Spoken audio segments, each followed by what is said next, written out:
Hi everybody, my name's John Newsom. I am your race director for the Sea2Sky Challenge. We're going to be operating this event under COVID-19 Alert Level 2, which means we have to keep our groups socially distant and our groups can be no more than 100 people.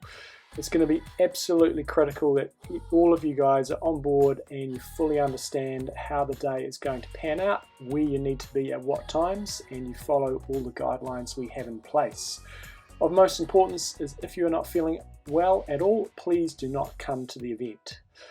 Please refer to the athlete manual for any updates and also the website, Facebook page and via email, but this is what the likely schedule is going to look like.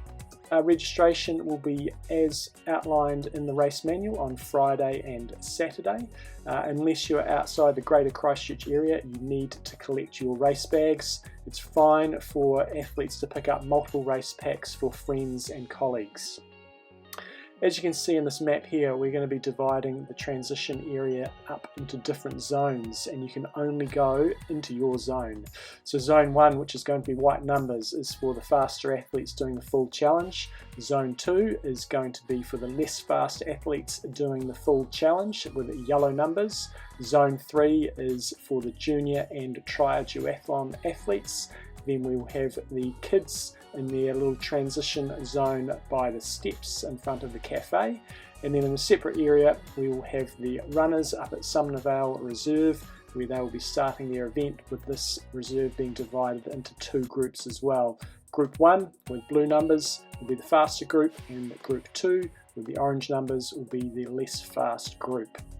For parking, we are trying to maintain separation between the groups. So athletes are requested that they only arrive at Scarborough or the Sumner Vale transition area within their designated time slot for checking in. If you're early, please wait in your car.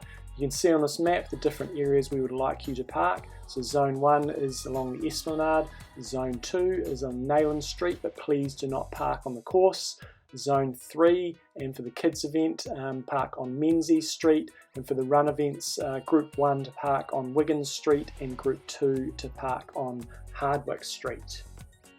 So arriving onto site, this is where it's going to start to get interesting. We'll have the COVID-19 Tracer app QR codes on display for you to scan around registration, in transition area and in other spots around the event. The transition area will be fenced off into different areas depending on which zone you're in. Athletes must arrive in your designated time slot. Once you have entered the transition area and into your zone, you must stay in your zone. Please don't leave the area to go to do warm-ups, and certainly don't intermingle with the other zones. So you have been allocated your zone based off your predicted time. In your race pack you'll have a sticker to go on your helmet and also a race number, bib number. Please wear those when you do enter the race site so you can be directed to the correct entry point. As you can see in this map, there will be an entry point to the left hand side for athletes in Zone 2, and there will be another entry point for those in Zone 1 and Zone 3, you can see that in the middle of the map. So athletes in Zone 1, your reporting time is between 7:20 and 7:40 am. Zone 2 is 7:40 to 8 am, and Zone 3 is 8 o'clock until 8:20 am. For those athletes doing the run challenge, as with the duathlon event, you can only arrive on site during your allocated times. So if you're in Group 1, that is between 8:20 and 8:35 am. And if you're in Group 2, that is 8:45 until 9 am. As with the duathletes, there will be a bag drop next to your entry point into your area. You can put any warm-up gear that you have in those bags. They'll be transported to Sumner School for you to collect after the race.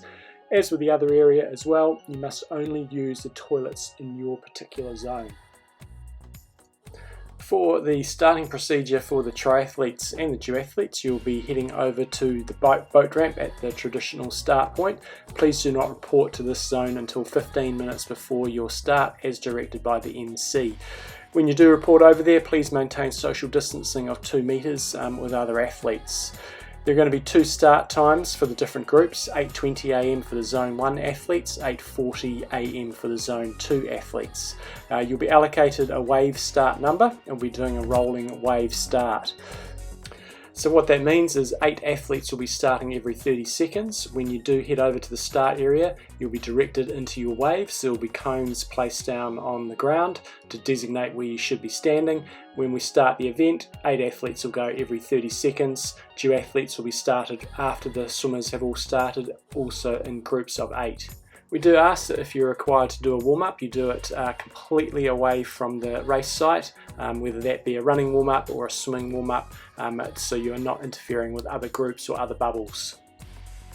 For the junior and try event, we will be doing one mass start, as this group will be less than 100 people. So it will be, as per the original plan, starting on the boat ramp, one mass start, and for the duathletes starting at the exit point of the swim by the steps, as per the race manual.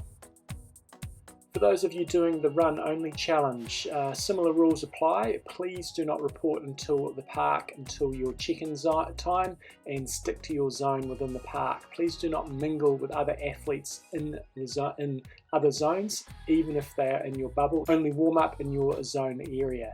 There's going to be 2 start times for the different groups. Within these groups, we ask you to roughly seed yourselves, so you will not be given wave start numbers like the full challenge triathletes and duathletes, so you can self-seed anywhere you like. Cones will be lined up in a similar fashion to the other start you've just seen in a grid. Athletes will stand behind a cone, move forward as the group in the front starts. 10 athletes will start every 30 seconds. The reason we can do self-seeding with your group is because your start time will not actually take place until you're around about 100 meters into your run. You'll run over a timing mat, and then that will officially start your race. 10 athletes will start every 30 seconds. We will have group 1 starting at 9 o'clock and then group 2 starting from 9:15. For the kids aquathon, there are no significant changes other than the reporting times and obviously the social distancing. So if the children and the parents can report to the transition area, which is in front of Ocean Cafe, as you can see in this image, the reporting time is 8:35 to 8:45, and then the race director, myself, will take the children off to their start and give them a briefing then. So the race start is at 9:10. So some important requirements within the race. Given we have wave starts, we expect there will be some crossover with cyclists at the Evans Pass intersection. So please read up about that. There is a timing mat before and after the intersection, so whatever time you have to stand there waiting, which we hope is a short duration, that time will not be included in your finish time at the end of the race. This is a non-drafting race, which enables us to have social distancing on the bike. Important, there are no aid stations, so make sure you have a drink when you finish the bike leg, and consider carrying a water bottle or a pack, especially if you're doing the run only event. Please, when you pass someone on the run, try to make a wide pass and avoid following athletes at a close distance. There's absolutely no spitting during the event or clearing of your nose, and please no littering at all, because we are running over dock land, but you shouldn't be littering anyway. If you're taking part in the teams race, can we please not have the team runners go into the transition area? Report directly to the buses that will be parked on the corner of Heberdean and the Esplanade, and go onto the buses, and you'll be transported out to Godley Head. The buses will be departing at around about 8:15, 8:20 at the absolute latest. So if you miss the bus, unfortunately there will be no run. All runners are required to wear a mask or a face covering on the bus or the minivans that you need to provide. There is enough space on the buses to be socially distanced. If you're the first member of a team, there is no need to go into transition. Simply report to the start line at your designated time and away you go.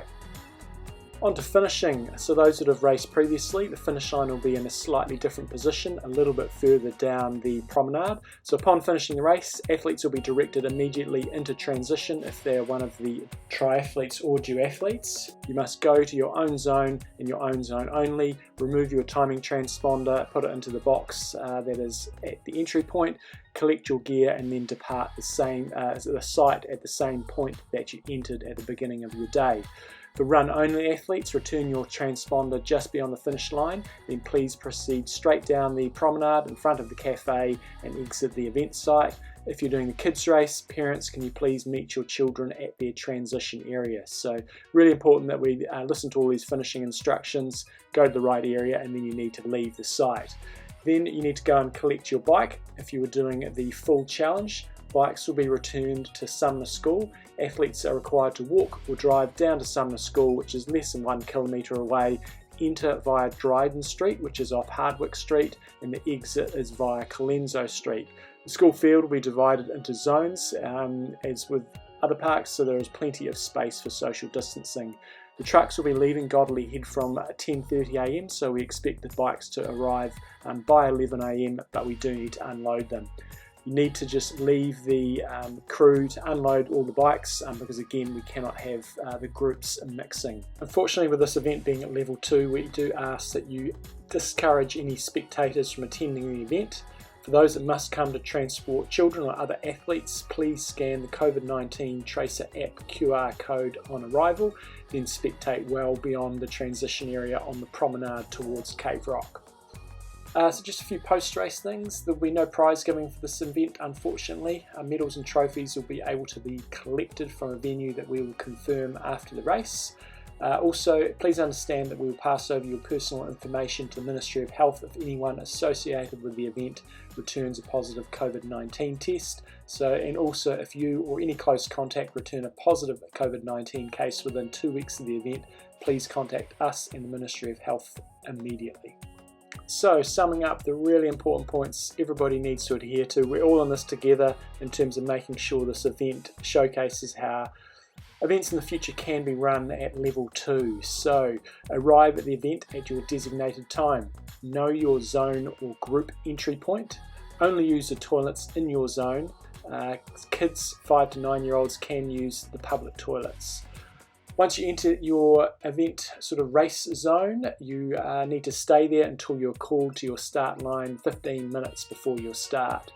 Maintain your social distancing of 2 metres at all time through the course, and remember there are no aid stations at all on the course, so you need to be completely self-sufficient.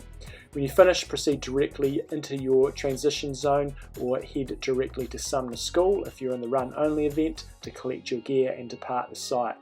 Bags and bikes will be collected from Sumner School from 11 AM. Access is via Dryden Street. And finally, the kids' transition area is in front of Ocean Cafe. Thanks for your support, everybody.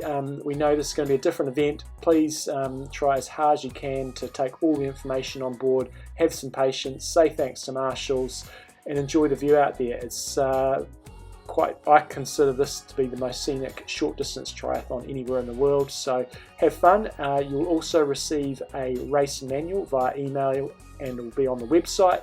This contains all of the details with regards to each of the individual disciplines, race rules, etc. So that's it, racing at COVID level 2. We know it's not ideal, but we've all got to do our part, even if there isn't any COVID-related incidents in Christchurch. We've all got to do this together, and we'll still be able to have a fantastic race. So enjoy yourself out there, keep smiling, and do your part.